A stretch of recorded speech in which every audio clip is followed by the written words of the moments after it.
มาส่งถึงพี่น้องผู้ปัญญาเสียงขาวเขาตังโมตาเสียงอยู่ข่าววันเมื่อในตกเมอยู่ในวันที่23เดือนธันวาคมปี2026ในทะเลข่าวเลยบทาน4หัวข้อข่าวเสติมาต่างถึงนี้พี่น้องผู้ปัญญาเขากว่าอยู่ข่าวหัวข้อข่าวที่1ปีตู้จิตเพียนน่าจะเวียงตวนติเก็บขอนกวนเมือง1ปอก30เสียนหัวข้อข่าวที่2พ้องหลวงภายนอกเมืองไทยและเมืองเขกว่าพวกมินออนไลน์ที่นิปิโตหัวข้อข่าวที่3จุ่มควันเต้าซึกมานหลันกองยืนยักยิ่งอ่อนอันอ่ำเคียงเฮียงไหลหามส่งหงยา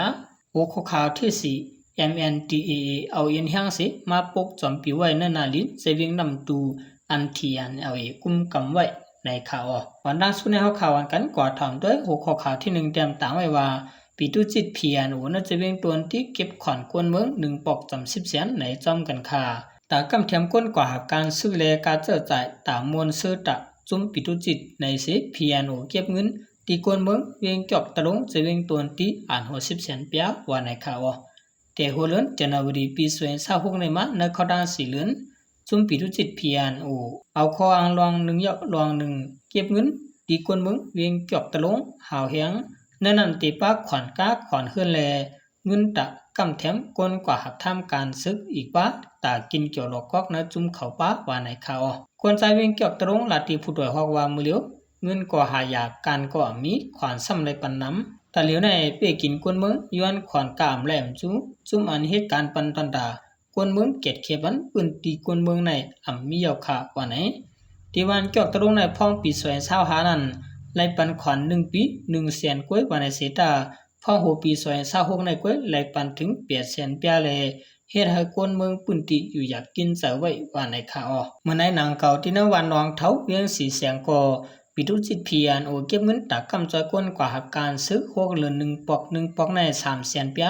หรือนั่นนี่ขออังลอง1ยะลอง1เสเก็บขอนแล1ปอกในกวนปุ่นติเลปันจำ8แสนเปียเหมือนกันว่าในข่าวนางยิงกวนปืนตี10ล้านในเทียงว่าที่น้องเท่าก็และปันกากวนกว่าหักการซึกใน1ปอก3แสนในไปป้ากาขวัญมิ้ว1ยาวมิ้ว1หกหรือ1ปอกในเสียงอยู่หมอก7 8แสนในหาบันเขาลุมกวยเหยาว่าไหน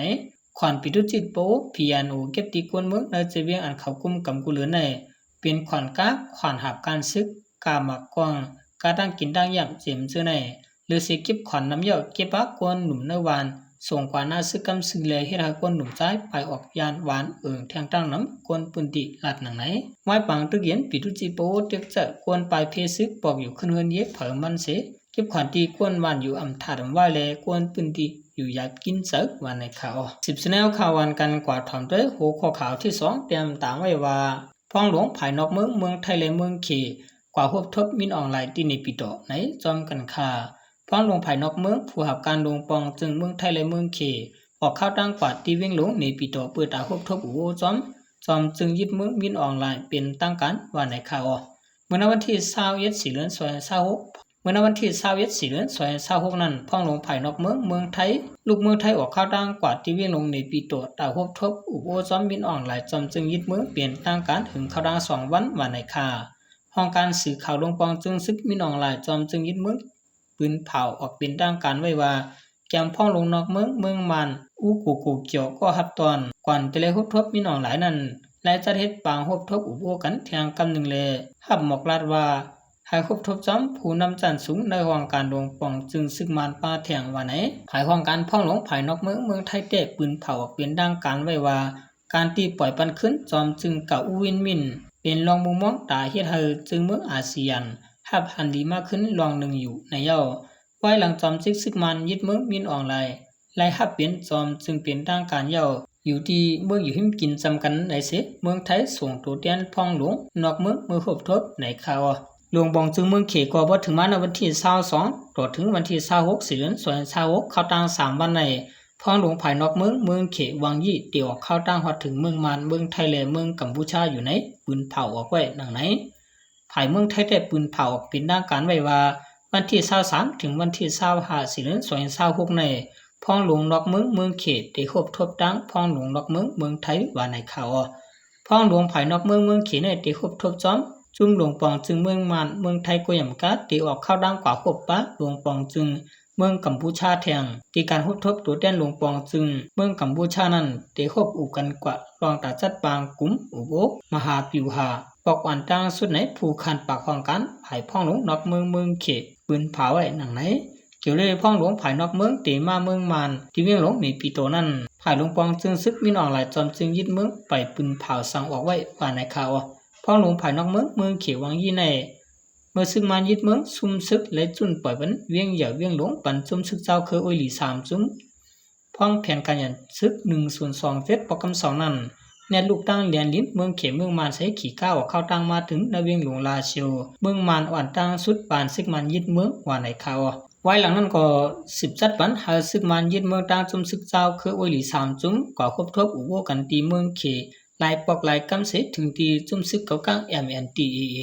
ปล่อยถอยห่างซึกออกนาเวียงลาเชียวออกปันขึ้นซึกมันเสปันซึกมันมากุมกำปันกันพองามขึ้นต่อหันยามมือเลี้ยวในข่าวหรือนั่นก็ยังจัดปันหาจุ่มซึกดังเทียนอย่าเวลซึกมันยึดเมืองกึดตึกกันไรกูยมกะซึกมันเขายึดเอาขึ้นเวียงหนองเขียวเล็กจอกเม็ดดังสีปอจำนาตีซึกดังกุมกำไว้นั่นแทงในข่าว10แนวข่าววันกันกว่าถ่อมด้วยหัวข้อข่าวที่3เตรียมตามไว้ว่าจุ่มควันเต่าซึกมันหลันกองยุ่งยะยิงอ่อนอ่ำเคียงแห้งเลยหามส่งห้องยาในจอมกันคาผิวจอที่จุ่มควันเต่าซึกมันอันนี้นาตือว่าเอาห่มรวมวันหยองวุ้นสเลอูเจเวียงหยองห้วยนั่นหลันกองเลยมากองเตือกยานางยิงอ่อนอ่ำเคียงยังก่อนหนึ่งเลยหามส่งห้องยายังเปิดจางปอกขึ้นเฮือนวันในข่าวในกลางเลือนเปลือวันที่16ยามกลางค่ำ10 โมงนั้นลูกจุ่มผิวจอที่ก่อนหนึ่งจื้อห้องอีเปียอายุ50ปีมันใจกว่าเลยเฮือนลุงโจมินในวันหยองวุ้นโดยตั้งเมามิงมันเสียเอากองหลันยืนยัดลูกยิงลุงจอมินนั่นว่าในข่าวคนใจปืนดีก็หนึ่งลันในที่ผู้โดยฮอกว่าตั้งจะยืดแต้มเจอพ้องกว่าเลยที่เฮิรนลุงจอมินนั่นมันเอากองมันออกกับหมากกองมันลันออกกว่าเสียกว่าเตือนยานางยิงลูกเจ้าเฮิรนอ่านเป็นกวนอ่ำเคียงเฮียงมาเจ็บเลยหามส่งห้องยาถึงเมื่อไหร่ยังไปเลยลงห้องยาเอเปียนั่นได้เผื่อว่ายืนยาเยาก็เรียนไปเยาว่าในข่าวนางยิงถ่วมเคียงเฮียงอันหมากกองเตือนยานั้นอายุมีหมอก25 ปีมากองเปิดดีขาผายซ้ายย่างเดียวส่งยศยาตัวตีห้องยาหลวงเจ้า3ทุนเวียงตนตีว่าในข่าวปริมาณอยู่ในวันนำปั่นลึกล้ำติงยับเอเปียไรเลเอากว่ากุ้มขังไว้ตีห้องปริกนำปั่นในวันที่24 เดือน26เมื่อวานในก้างเกกว่าถุดตัวมันใจออกมาขึ้นเย่าในกวนปืนตีลาดหนังไหนคนหนุ่มใจก้อนหนึ่งอยู่ในปืนตีลาดที่ผู้ตัวฮอกว่าก็ย่ายืดเตะไปเลยลงห้องยาก็ยืญาเตะซัมปลอดออกมาขึ้นเย่าก็เปลี่ยนซึ่งในผิวตัวที่อันว่าตีเกตเคลองห่มลมบนก้นวานนั้นก้นวานตีเฮ็ดยุ่มเสลายว่าในข่าวยามเดียวที่นั่นจะเวียงยองห้วยในผิวตัวที่เลยปิดจิตปะโอพียโนห่มกันเอาลองห่มลมจอมมาแลจอมจิกหลานเสกดทัดก้นเข่าออกหาวเฮียงเฮ็ดให้ก้นปืนตีอ่ำสร้างกว่ามัดถ่าหางรถแล้วว่าในข่า10แนวข่าววันกันกว่าถ่อมด้วยหัวข้อข่าวที่4เตรียมตั้งไว้ว่าMNTAA เอาเอ็นแห้งสิมาปกจอมปิวไว้ในนาลินเจเวียงนำตูอันเทียนยาเวกุมกำไว้ในจอมกันคานาทีตับซึกตางเทียนยาเวกุมกำไว้ในเจเวียงนำตูเมืองไตปอร์หองที่หิมปายตางขวานเมืองเย็นอันยานไกลกันเวียงนำตูหมอก15 ลักนั้นกับซึกเก่ากะ MNTAA มาปกจอมปิวเขาไว้เย่าในสื่อข่าวเมฆของเต็มไว้หนังไหนเมื่อวันที่20 เดือนเอพริล2026ตับซึกเก่ากะเอาเย็นแห้งตั้งนำเสมาปกจอมปิวเขาไว้ที่หิมเมืองเย็นเจเวียงนำตูก้อยการตรวจถึงยามเหลียวได้ไปหันเขาตั้งตับไว้ในกวนนาปืนตีก็หนึ่งลัดนี่หนังไหนน่าเลือนหมีได้มีข่าวว่าไว้ว่าซึกมาและ MNTAA เตเข้าตึกซิมตีนำตูเลนำคำในพองยามนั้น